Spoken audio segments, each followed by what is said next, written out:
Earlier this week, I received a letter from a physician affiliated with a congregate living facility here in North Carolina. It was addressed and sent to you approximately 3 weeks ago, and I know you've been busy, so the lack of response on your part is certainly understandable. Let me take a moment to sum it up for you right now. The letter describes a couple in their 80s living in 2 wings of the same facility. The husband in assisted living, the wife in independent care. They have been separated, unable to see each other for 13 weeks because of DHS regulations. This couple has been married for over 50 years. The husband voiced to his caregiver a desire to hurry this up and die because he could not see or touch his wife. He has been clinically depressed since the start of COVID-19 because of the deprivation of social contact. When they were finally allowed to see one another last week, they were forbidden to touch and had to view one another through a glass divider. The husband sobbed for 30 minutes before saying a word to his wife. This couple has been deprived of a quarter of a year together as they near the end of their lives. DHS regulations are responsible not only for higher concentrations of COVID-19 in congregate facilities, they are causing significant heartbreak for their residents. The story I just shared with you is almost certainly not the only one, and it extends beyond marriage. Children, grandchildren, and siblings are now cut out of interaction with one another.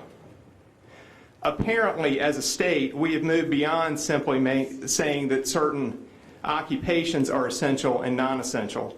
We are now experiencing DHS regulations that are tearing asunder some of the most essential bonds in human life, bonds that have lasted between people for 4, 5, and even 6 decades. What do you propose now to do to rectify the inhumane consequences of our state's public health policies as it relates to this group and help bring these couples and their families back together? Thank you. Dr. Cohen, thank you. Well, Representative Jones, I really appreciate you bringing that story to this committee and to others. It's unbelievably heartbreaking.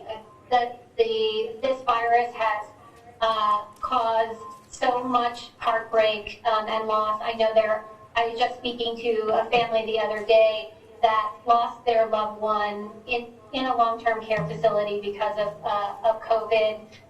And weren't able to be with them. I mean, we could go on about the devastation. We know that this virus is taking a toll on families, and it is awful, and it breaks my heart. And don't think for a second that it keeps me up every single night thinking about this and how can we do better.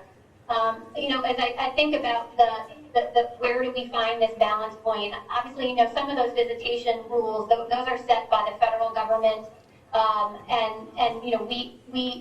we obviously, the state, it is our job to carry out those rules, but they are set by the federal government.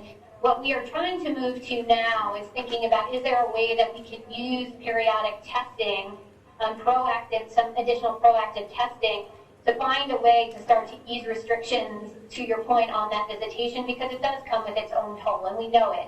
At the beginning, when we didn't know a lot about this virus and we had to just throw everything we possibly could at this to protect lives, we threw some very crude measures there. I'd like to see us get to a place where we can be more nuanced. The issue is this virus is just incredibly vicious and deadly for folks in our nursing facilities, and we're trying to find that right balance.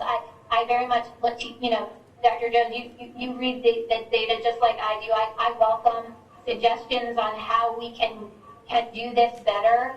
This is incredibly challenging and it's heartbreaking, and so we'll try to do our best to follow the federal rules, think about how we can do maybe additional testing to then ease some of the restrictions around visitation, but it is still an incredible challenge, and I think you are rightly pointing out that we do not have all of the solutions here, and welcome your additional suggestions on how we can do this better.